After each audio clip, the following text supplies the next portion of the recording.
અનિલ અંબાણી પ્રમુખ સ્વામી મહારાજના દર્શન માટે દાદર મંદિરે આવેલા. અમે સંતો એમને રિસીવ કર્યા. પ્રમુખ સ્વામી મહારાજને વ્યક્તિગત મળ્યા અને 10-15 મિનિટ સામાન્ય બધી વાતો થઈ. એમના પિતાશ્રીની બધી એમણે સ્મૃતિઓ પણ કરી. પછી નાસ્તો કરવા માટે રિસેપ્શનમાં બેઠા. એ હતા એમની સાથે એમના કોઈ મિત્ર જેવા એક વ્યક્તિ હતા, કોઈ કદાચ એમને સેક્રેટરી હશે, 2-3 જણા હતા.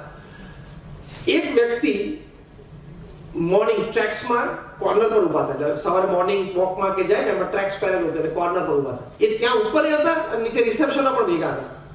એટલે મને મનમાં ડાઉટ રહ્યા કરે કે આ વ્યક્તિ કેમ ભેગા આવી ગયા હશે? આને કદાચ અનિલ અંબાણીને મળવું હશે, અથવા તો એમને જોવા માટે, અથવા તો કંઈક લાભ લેવા માટે ભેગા આવી ગયા છે. પણ હવે અનિલભાઈએ પણ એમને એક વાર નજર કરી છે, જોયા છે, પણ એમને કઈ ના કીધું એમને, એટલે આપણે પણ કઈ ના કહેવાય. બાકી તમને વ્યક્તિને જોઈને એમ લાગે કે આ વ્યક્તિ સંપૂર્ણ આ પ્રસંગે અસ્થાને છે, આ વ્યક્તિ આ જગ્યા વખતે હોવો ના જોઈએ. અને જો એ વ્યક્તિ એમના એકલા આવ્યા હોય ને બપોરે, તો આપણે જમવાય ના આપીએ. એવી સામાન્ય વ્યક્તિ લાગે. એટલે આઈ વોઝ લાઈક, અમે એમની સાથે બેઠા વાતો કરતા હતા ને મને સતત મનમાં આશ્ચર્ય કરે કે વાય ઇઝ ધીસ પર્સન. અને એ કઈ નહીં, ખૂણા હોવા અનિલ અંબાણી બેઠા હતા, જો જમતા તેની સામે જોયા કરે. એટલે થોડી વાર થઈને એટલે અનિલભાઈને અમે પૂછ્યું, sir is he your friend? તો એમને બ્રેકફાસ્ટમાં સાથે બોલાવ્યો. તો કે ના, એ મારો ફ્રેન્ડ છે, પણ એ બ્રેકફાસ્ટ પછી કરશે. આટલું બોલી એટલે અમને ખબર પડી ગઈ કે ઓકે એમની ટીમમાં છે ને ગ્રુપમાં ભેગા આવે, ધેટ્સ ફાઇન, ક્લિયર થઈ ગયું. પછી અનિલભાઈ અમને એમનો પરિચય કરાવ્યો. એટલે કે ઇઝ માય ડાયટિશિયન. મારે જ્યાં જ્યાં જમવાનું હોય ને ત્યાં ભેગા હોય. સાંભળજો, આ મજા આવે એવી વાત છે. લાઈક સેડ, એટલે મેં એમને કીધું what exactly is his role? એમનો રોલ શું? તો કે હું જે જમતો હોય ને એની પર નજર રાખે. એ દૂર ઉભા રહે. હું ગેસ્ટ સાથે બેઠો, કારણ કે આવા મોટા ફંક્શનમાં જતા હોય તો એમની કક્ષાના બધા મહેમાન હોય, એવી એમની કક્ષાના બધા વ્યક્તિ હોય, અડધા મળતા, ત્યારે વ્યક્તિ વચ્ચે ના હોય, દૂર જ ઉભા. પણ એની નજર સતત મારા પ્લેટ ઉપર હોય. હું શું ખાઉં છું, કેટલી કેલરી ખાઉં છું ને એ જોઈ. That is interesting. આપણે પહેલી વાર સાંભળ્યું. પછી મેં કીધું કે આમ બીજું આમ એને તમે આમ શું કહી રાખ્યું છે, અથવા એને શું સત્તા? તો કે જો સ્વામી, અત્યારે હું ગોટાની ચટણી ખાઉં છું, આઈ એમ અલાઉડ 4. 4 ગોટા ચટણી ખાઉં ત્યાં સુધી વાંધો નહીં. જો હું 5મું ગોટું લઉં એટલે ત્યાંથી ચાલવાનું ચાલુ કરે અને મારા પેટમાં એક ગોટું લઈને પાછું ડીશમાં મૂકી દે, મને ખાવા ના દે. વાહ, ઇન્ટરેસ્ટ. તમે એમને એટલી સત્તા આપી? તો કે હા, મેં એમને અગાઉથી સત્તા એટલી આપી રાખી છે કે મારા પ્લેટમાંથી એક ઉપાડી શકે. I said fine. પછી મેં કહ્યું કે ધારો કે એ તમે કંઈક ફાવ્યું, ગમ્યું, ભાવ્યું, અથવા ક્યાંક કોઈક જગ્યાએ યજમાનનો આગ્રહ હોય કે આજે ઘણા વખતે જમો તો જમો થોડું, તમે જમો અને ધારો કે ડીશમાં લેવા આવે તમે એમ ના પાડો, તો કે હું આમ ઈશારો કરું તો પછી આગળ ના આવે. પણ કે પછી સ્વામી ભારે થાય. મેં શું થાય? તો કે એ મારા ટ્રેનરને ફોન કરી દે કે સાહેબે લગભગ 800 કેલરી વધારે ખાધી છે, કાલ સવારે અડધો કિલોમીટર વધારે દોડાવજો. એટલે હું જો અત્યારે 2 ગોટા વધારે ખાઈ લઉં ને, કાલ મારો ટ્રેનર મને અડધો કિલોમીટર વધારે દોડાવશે. એની કરતા અત્યારે ના ખાવું સારું. આ હું એટલા માટે કહું છું કે the heights attained by great personalities are not attained by sudden flights, but it comes by discipline, it comes by hard work. સ્વામીએ પણ પ્લાનિંગ ને એક્ઝિક્યુશન, એ મુકેશ અંબાણી અક્ષરધામ જોયું અને પ્રમુખ સ્વામી મહારાજને કહ્યું કે તમે અક્ષરધામ બનાવ્યું, બ્લુ પ્રિન્ટ એની તૈયાર છે, કારીગરો તૈયાર છે, માલ ક્યાંથી લાવવાનો, ક્યાં ગળવાનો, કોણ ગળશે, કેવી રીતે ચડાવશે, આખી સિસ્ટમ તૈયાર છે. આ બ્લુ પ્રિન્ટ, આ સિસ્ટમ રિલાયન્સને તમે તૈયાર આપી દો તો પણ હું એઝ ચેરમેન ઓફ રિલાયન્સ કહી શકું કે રિલાયન્સ અક્ષરધામ 5 વર્ષમાં ના બાંધી શકે. એ પાછું પ્રમુખ સ્વામી મહારાજ, મુકેશ અંબાણી, રતન ટાટાના બાપ થાય એવા પ્રમુખ સ્વામી મહારાજ. મુકેશ અંબાણી કે રિલાયન્સ 5 વર્ષમાં અક્ષરધામ ના બાંધી શકે. એવી રીતે સ્વામીએ કામ કર્યું છે.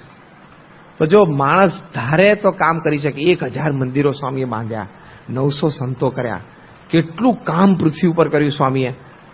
તો સ્વામી આ રીતે આટલું કામ કરી શકે છે અને આ પદ્ધતિથી, આ સિસ્ટમથી કામ કરી શકે છે. અને સ્વામી તો વિશેષ 10-10 દિવસે, 5-5 દિવસે ઉતારો ફરે. કોઈ ફિક્સ ટેલિફોન નંબર નહીં, કોઈ ફિક્સ ઈમેલ આઈડી નહીં, કોઈ ફિક્સ કોન્ટેક્ટ નહીં, કોઈ ફિક્સ ઓફિસનો સ્ટાફ નહીં, સેટઅપ સિસ્ટમ નહીં. તો સ્વામી આટલું કામ કરી બતાવ્યું. એટલે આપણે ધારીએ તો આવું કામ કરી શકીએ. એટલે ટૂંકમાં હા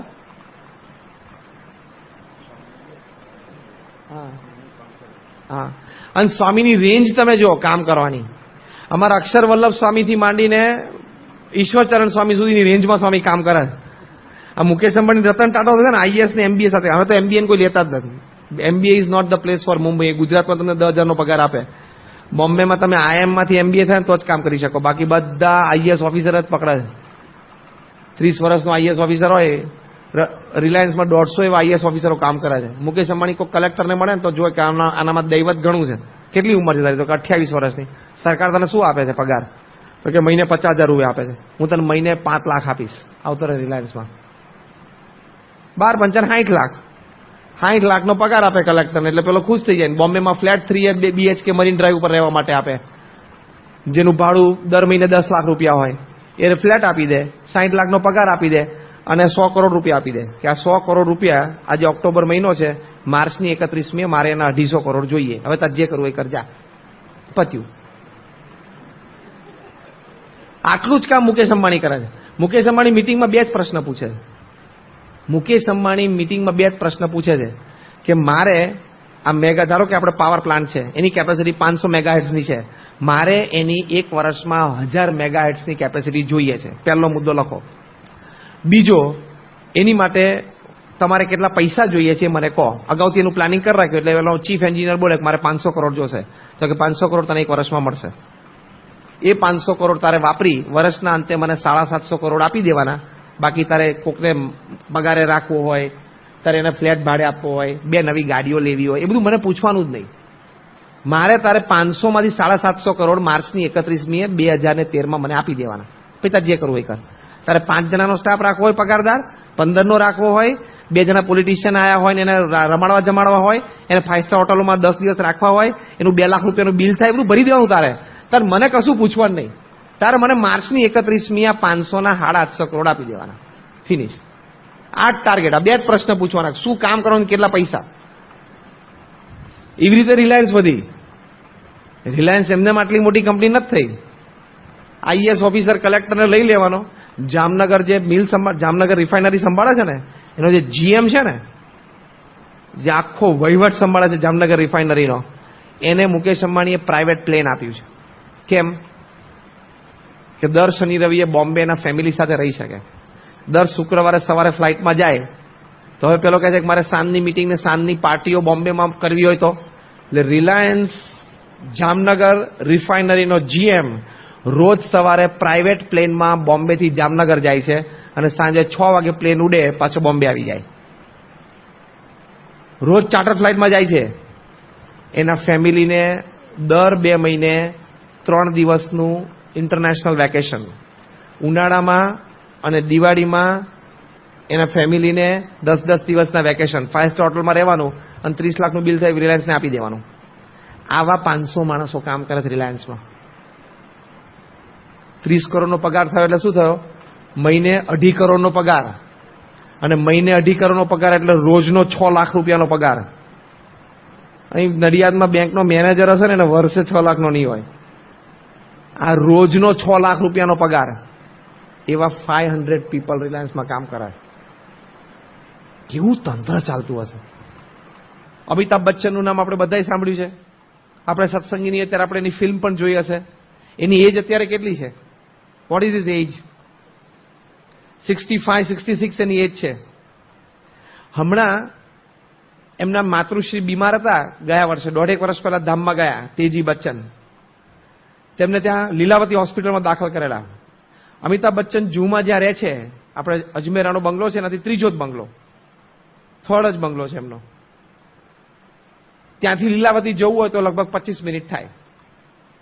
રોજ સવારે એમના મધર પાસે કલાક બેસવા જાય, રોજ સાંજે કલાક બેસવા જાય.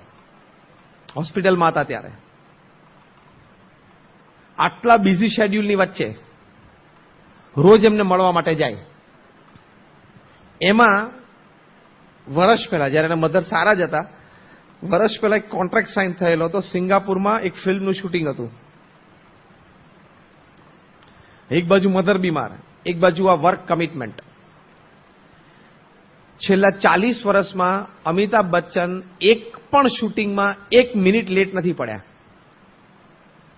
બોમ્બેનો આટલો ટ્રાફિક, એ જે પ્લાનિંગ કરતા હોય ત્યારે 1 મિનિટ લેટ નથી પડ્યા.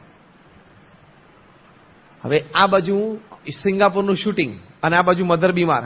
What did he do? 1 મહિનામાં અમિતાભ બચ્ચન 65 વર્ષ એટલે 64 વર્ષની ઉંમરે 22 વખત સિંગાપુર અપડાઉન કર્યું. 22 times Bombay Singapore, Singapore Bombay up down. 22 times Bombay Singapore, Singapore Bombay. 22 વખત 30 દિવસમાં સિંગાપુર જઈને આવ્યા. ત્યાં પણ એટલું મગજ તો ચલાવવાનું ને, એક્ટિંગ તો આપવાની ને, ફ્રેશ તો રહેવાનું ને. ત્યાં શૂટિંગ એ કરવાનું અને રોજ એમના મધરને મળવા માટે લીલાવતી પણ આવવાનું. શું માણસો કામ કરે છે. અમને આ બધી ખબર નહોતી ગુજરાતમાં રહેતા હતા ત્યારે. આ બોમ્બે ગયા ને ત્યારે ખબર પડી કે માણસની કેપેસિટી શું હોય એ કામ કરવાની.